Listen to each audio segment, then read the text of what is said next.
Hello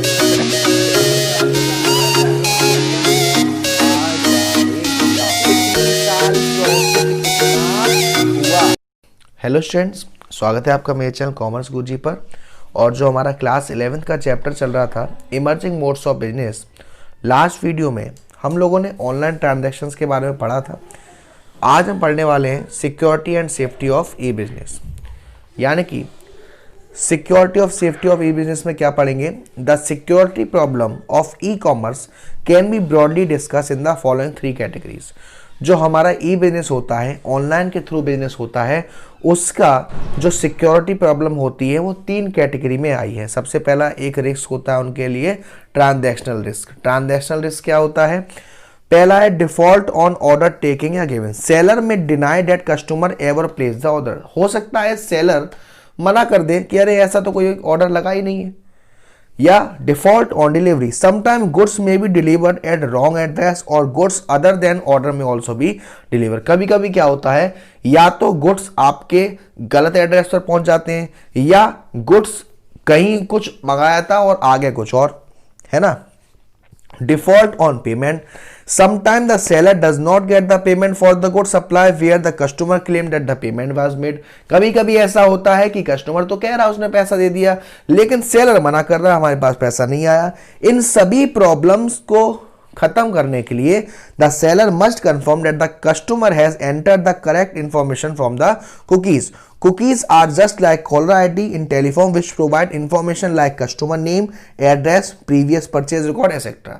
इन सभी problems को खत्म करने के लिए जो सेलर है वो ये कंफर्म करता है कि कस्टमर ने जो भी डिटेल दी है वो करेक्ट है। किसमें? कुकीज में। कुकीज क्या है? कुकीज एक तरीके की कॉलर आईडी है, जैसे हमारे टेलीफोन में होती है, जो कि आपकी सारी इंफॉर्मेशन प्रोवाइड करती है, कस्टमर का नाम, address, purchase record etcetera. Customer can also protect himself by shopping from well established website only. Customer in सब चीजों से अपने आप को बचा भी सकता है अगर वो एक अच्छी वेबसाइट से सब चीजों को परचेज कर रहा है। Some advertiser also assure customer regarding sellers identity, sale record, location. Site such as eBay even provide the rating of seller that to protect payment following step can be taken। अब यहां पर हमने seller के बारे में ध्यान रख लिया। अब पेमेंट के रिगार्डिंग भी काफी सारी दिक्कत होती है, उनके लिए हमने क्या स्टेप उठाए? सबसे पहला है क्रेडिट कार्ड ऑथेंटिकेशन। इसमें क्या होता है? This process ensure that the credit card number provided by customer is a valid one. ये एंश्योर करता है कि जो कस्टमर ने क्रेडिट कार्ड नंबर लिखा है वो सही होना चाहिए। दूसरा, क्रेडिट कार्ड ऑथराइजेशन, मतलब this system check whether funds are available in the credit card account of the customer not. यानी कि जो कस्टमर है, जिस क्रेडिट कार्ड से पेमेंट कर रहा है, जिस क्रेडिट कार्ड से सामान खरीद रहा है, उसमें पैसा है या नहीं। और तीसरा, settlement, once the product is dispatch और delivered the bank will release the fund and transfer them to the business bank account. एक बार प्रोडक्ट डिस्पैच हो गया या डिलीवर हो गया तो बैंक क्या करता है? फंड रिलीज करता है और बिजनेसमैन के अकाउंट में पैसा ट्रांसफर कर देता है। ये तो आपका ट्रांजैक्शनल रिस्क था। उसके बाद कुछ रिस्क आता है आपका data storage risk. Vital information can be stolen और modified to pursue some selfish motive और जस्ट फॉर फन। कभी कभी आपकी कुछ इंपॉर्टेंट इंफॉर्मेशन को चुराया जा सकता है और उसे कुछ मॉडिफाई करके अपने मकसद से या अपने आप ऐसी फन के लिए यूज किया जा सकता है। जिसमें पहला है वायरस। वायरस का फुल फॉर्म होता है vital information under seize. Some of the computer virus are deadly, they clean up all the information stored in the computer memory। कभी कभी ये जो वायरस होते हैं ये इतने हैजार्डस होते हैं कि आपके कंप्यूटर में जो भी डाटा है वो सारा का सारा खत्म हो सकता है। Virus can enter the computer through email और डिस्क और फ्लॉपीज। वायरस आपके कंप्यूटर में ईमेल के थ्रू, डिस्क के थ्रू, फ्लॉपी के थ्रू आ सकते हैं। Virus hamper the function of business. Virus brings the things to a stand still causing huge loss of revenue और एम्प्लॉय टाइम। वायरस की वजह से जो आपका कंप्यूटर का प्रोसेस होता है वो धीरा होना स्टार्ट करता है, रुक जाता है, कंप्यूटर हैंग करता है एक जगह, उसकी वजह से आपका काफी सारा नुकसान हो सकता है। हैकिंग, हैकिंग का मतलब है कि हम किसी की वेबसाइट पे अनऑथराइज एंट्री करते हैं। जैसे आप शादी में जा रहे हैं, आपके यहाँ कार्ड भी नहीं आया है ना, तो hackers often destroy the data information which causes huge loss to the owner because it could interrupt the business transaction। Hackers क्या करते हैं, उनका जो डाटा है उन्हें तबाह कर देते हैं, बर्बाद कर देते हैं, जिसकी वजह से भी आपको ह्यूज लॉस हो सकता है। इन प्रॉब्लम्स के लिए क्या सॉल्यूशन है, setting up special crime cell. Government ने एक स्पेशल क्राइम सेल अपॉइंट किया गया है इन्हीं एक्टिविटीज को देखने के लिए, हैकर्स के लिए, और अगर कोई हैकिंग करता है तो उनके खिलाफ नेसेसरी स्टेप लेने भी पड़ सकते हैं। एनक्रिप्शन का मतलब होता है it refers to converting the message into a code so that unauthorized person may not understand. कभी कभी जब दो लोग आपस में बात कर रहे होते हैं तो उनके बीच में कुछ ऐसा कोड चल रहा होता है कि कोई अनऑथराइज्ड पर्सन अगर एंटर कर भी गया तो उनकी भाषा समझ नहीं पाए। तीसरा आता है आपका digital signature. Under this matter एक कोडेड डिजिटल सर्टिफिकेट इशू किया जाता है सर्टिफिकेट अथॉरिटी को, उसमें चेक किया जाता है कि सेंडर की आइडेंटिटी सही है या नहीं। उसके बाद तीसरा रिस्क दे रखा है risk of threat to intellectual property. Intellectual property आपकी कुछ कला, आपका स्किल, आपका आइडिया, ये सब आपकी इंटेलेक्चुअल प्रॉपर्टी होती है। अच्छा, क्या क्या रिसोर्सेज रिक्वायर्ड हैं for successful implementation of E business. आपको ई बिजनेस स्टार्ट करना है और ई बिजनेस को स्टार्ट करने के लिए, ई बिजनेस को अच्छे से स्टार्ट करने के लिए कौन कौन सी चीजें हैं जो आपको, मैं आपको बताऊंगा कि आपको क्या क्या चीजें चाहिए एक अच्छे और सक्सेसफुल ई बिजनेस को रन करने के लिए, जिसकी आपकी हेडिंग रहेगी कि resources required for successful implementation of E business. भाई सबसे पहले तो आपको चाहिए एक कंप्यूटर हार्डवेयर। आपको क्या चाहिए, एक कंप्यूटर हार्डवेयर, क्योंकि भाई आपको ऑनलाइन ट्रेडिंग करनी है और ई कॉमर्स को स्टार्ट करने के लिए आपके पास कंप्यूटर होना चाहिए जिसके पास ये प्रॉपर कैपेसिटी होनी चाहिए कि वो बड़े बिजनेस के अमाउंट को हैंडल कर सके। अब कंप्यूटर हार्डवेयर है तो उसको यूज़ करने के लिए आपके पास टेक्निकली क्वालिफाइड स्टाफ होना चाहिए।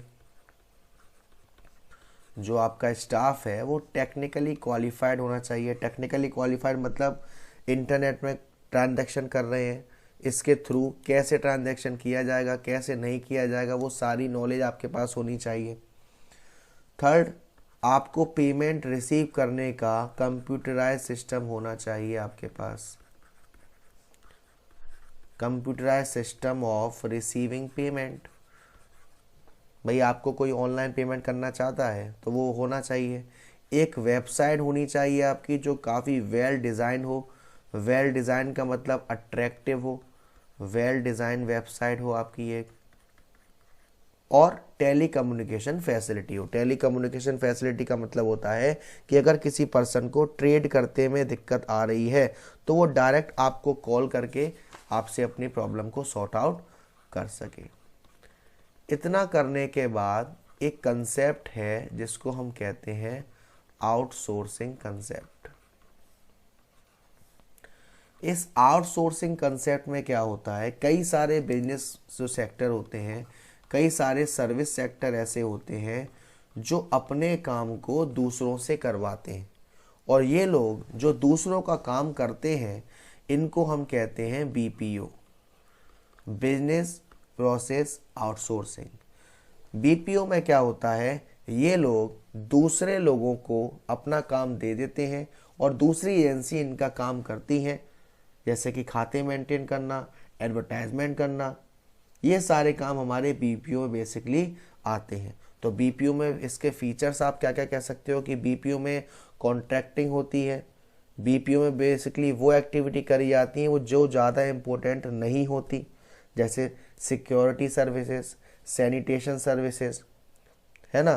तो जैसे कि मान लो एक स्कूल है, स्कूल के लिए एजुकेशन एक कोर एक्टिविटी है, और जो कैंटीन चलाना, यूनिफॉर्म के काउंटर, ये एक नन कोर एक्टिविटी है। तो ये नन कोर एक्टिविटी उन्होंने दूसरे को दे दी, वो कौन कहलाता है, बीपीओ की। तुम अपनी कैंटीन लगाओ, है ना। ऐसे ही जो मोस्टली कॉमन आउटसोर्सिंग सर्विसेज होती हैं, एक आपकी फाइनेंशियल सर्विसेज होती है, एडवर्टाइजमेंट सर्विसेज होती है, कोरियर सर्विसेज होती है, कस्टमर सपोर्ट सर्विसेज होती है।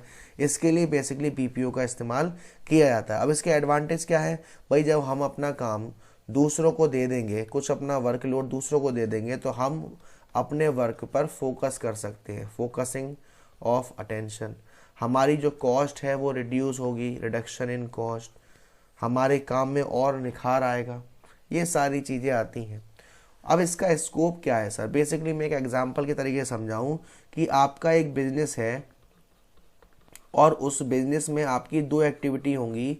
एक एक्टिविटी होगी जो आपके लिए इम्पोर्टेंट है, जिसको हम कह रहे हैं कोर एक्टिविटी, और एक है जो आपके लिए इम्पोर्टेंट नहीं है, नॉन कोर। जैसे कि मैंने आप एग्जांपल दिया था स्कूल, स्कूल में जो कोर एक्टिविटी है वो क्या है? एजुकेशन है। और जो नॉन कोर एक्टिविटी क्या है? वो कैंटीन चलाना, बुक शॉप लगाना। तो ये नॉन कोर एक्टिविटी आपने दूसरे बिजनेसमैन को दे दी, तो वो जो आपके लिए काम कर रहे हैं वो क्या कहला रहा है? Business process outsourcing. तो बीपीओ बेसिकली मोस्टली कंसेप्ट में कॉल सेंटर पर भी काम किए जाते हैं।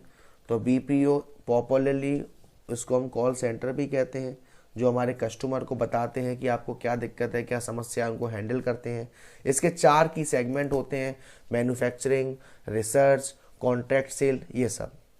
बीपीओ के बाद नेक्स्ट आता है आपका केपीओ। केपीओ में क्या होता है? Knowledge process outsourcing. In KPO business firms क्या करती है? कुछ नॉलेज रिलेटेड वर्क, इंफॉर्मेशन दूसरे से करवाती है, work done from and outside. यानी कि इसमें आपको एक हाईली स्किल्ड स्टाफ चाहिए होता है। तो जो केपीओ फर्म होती हैं, इनके पास हाईली एक्सपर्ट एडवाइजर होते हैं, काम करने वाले होते हैं, कंसल्टेंसी होते हैं, जो ईजिली कर लेते हैं, है ना। तो केपीओ का फीचर क्या है? Main difference between BPO and KPO that KPO में फोकस किया जाता है नॉलेज के ऊपर, और बीपीओ में फोकस किया जाता है क्या रिक्वायरमेंट है।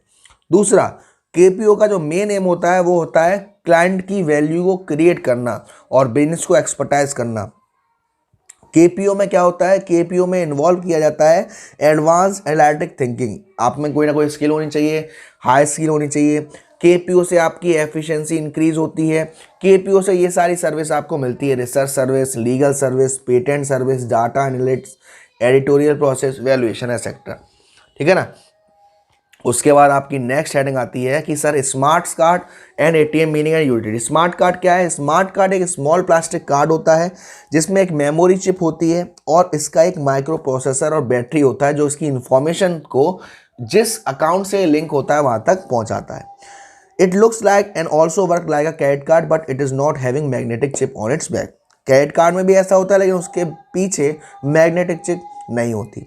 स्मार्ट कार्ड एक सिक्योर होता है जिसमें एक मैग्नेटिक स्ट्रिप कार्ड होता है, जो कि मोस्टली फाइनेंशियल ट्रांजैक्शन के लिए किया जाता है। For example SIM card, health card, metro card, ये सब। अब यूटिलिटीज की एप्लीकेशन क्या है? सबसे पहला है telecommunication. The most important application of smart card in telecommunication where it is used as SIM card.